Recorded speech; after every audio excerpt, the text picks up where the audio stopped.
O nosso tema para hoje é entre a devoção pessoal e a liturgia. O que é que eu quero dizer com isto? Quando nós estudamos a história da Igreja, a história do cristianismo, há investigadores que falam num tal efeito de pêndulo.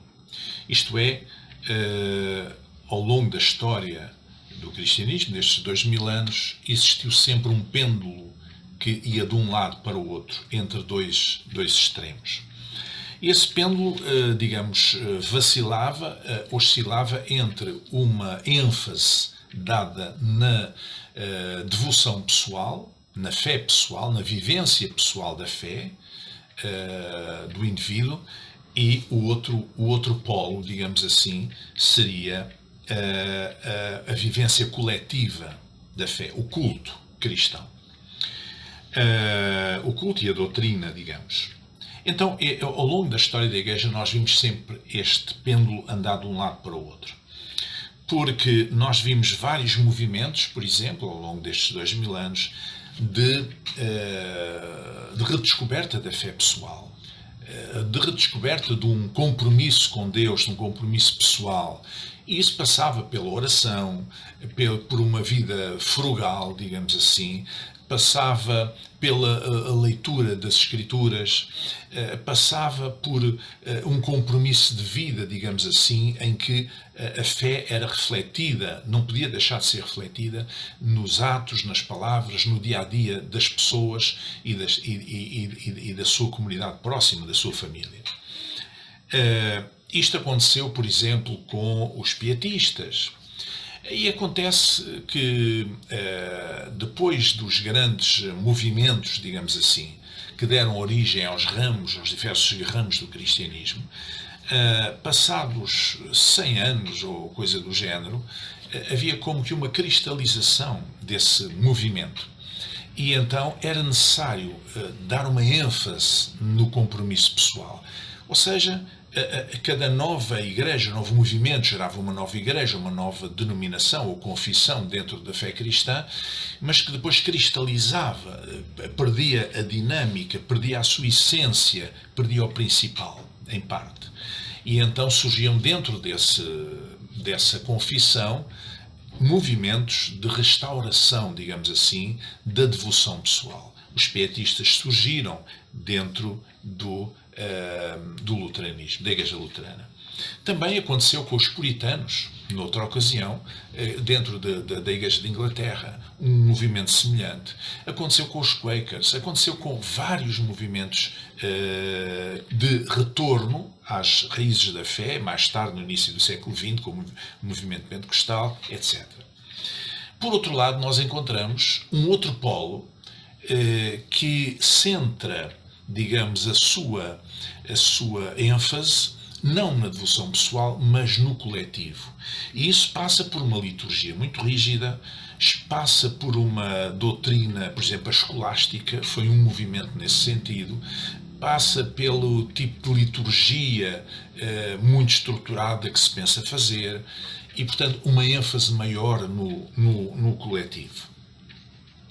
Ora, a história da Igreja Cristã é a história deste pêndulo que vai andando de um lado para o outro. Quando nós vemos um relógio de sala daqueles antigos, de pé alto, e largamos o pêndulo num dos extremos, ele vai para o outro extremo e vai demorar algum tempo até encontrar equilíbrio. Isto significa que a minha leitura é que ambas as dimensões, o equilíbrio entre ambas as dimensões é fundamental na vida cristã. Ou seja, não pode haver vida pessoal com Deus se não houver um compromisso comunitário. Eu sei que está na moda, em muitas áreas, dizer que nós não precisamos da Igreja, a Igreja é imperfeita, claro, é feita por pessoas e as pessoas são imperfeitas, logo não há igrejas perfeitas, nem pouco mais ou menos. As igrejas serão aquilo que as pessoas forem no contexto da Igreja. Mas, portanto, dizem que as igrejas são imperfeitas, estão decepcionados e que, portanto, vão seguir uma fé pessoal. Ora, isto é perigoso, por um lado, porque isto traduz num desequilíbrio num desequilíbrio da vida cristã. Nós não precisamos só de uma fé pessoal, de uma comunhão pessoal com Deus, nós precisamos também de uma dinâmica espiritual coletiva, porque é no coletivo que nós nos podemos abençoar uns aos outros, sermos abençoados, sermos estimulados à fé, sermos amados pelos irmãos e fazermos isso aos outros também. E, portanto, a dimensão coletiva não se pode perder. Mas também ninguém pode viver apenas da dimensão coletiva se não tiver uma dimensão pessoal, de compromisso pessoal com Deus, de devoção pessoal com Deus. Então estes dois aspectos, o individual, o pessoal e o coletivo e a igreja local, são fundamentais na fé cristã. São necessárias ao nosso equilíbrio. Sem qualquer delas, nós não temos uma vida cristã, uma vida espiritual equilibrada. Nós precisamos de ambas as coisas. Nós precisamos de uma comunidade de fé, de uma família espiritual, onde nós estejamos mais protegidos, onde nós possamos ser abençoados e abençoar, porque Jesus fundou uma sociedade de seguidores. E essa sociedade de seguidores não é uma coisa apenas etérea, digamos assim. É alguma coisa que tem a ver com as pessoas de carne e osso. E, portanto, Jesus andou com os discípulos, Jesus andou no meio das pessoas, Jesus só se isolava em determinados momentos para orar ao Pai, por razões muito especiais, mas andava sempre no meio das pessoas. E, portanto, isso dá-nos o exemplo da importância da comunidade de fé, do coletivo.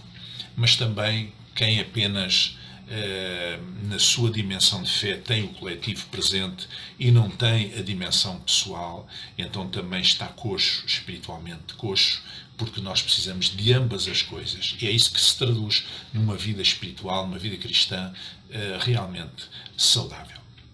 Fique bem.